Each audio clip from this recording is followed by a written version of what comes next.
শুভদীপ দা, তোমার বাড়ির কথা বললো এই প্রজাপতি 2 তে আমরা প্রত্যেকে যে বাড়িটা দেখতে পাচ্ছি এটা তোমার বাড়ি অ্যাকচুয়ালি।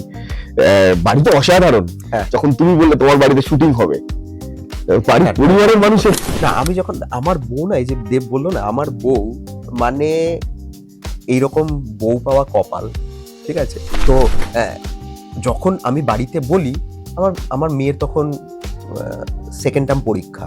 আচ্ছা, আমার বউ বললো, মেয়ে খালি একটাই বললো যে সোনামা, পরীক্ষা সেই সময় তোমার চলবে, তুমি পাশে কিন্তু কাকিমার বাড়িতে গিয়ে কদিন থাকবে।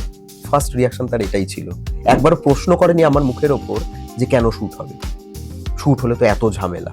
ফার্স্ট মেয়েকে বললো তোমার পরীক্ষা চলবে, তুমি কিন্তু ওখানে গিয়ে থাকবে। ইভেন যখন শ্যুটটা হয়, মানে আমি বলছি এগুলো আমার খুব মানে ভালো লেগেছে আর কি।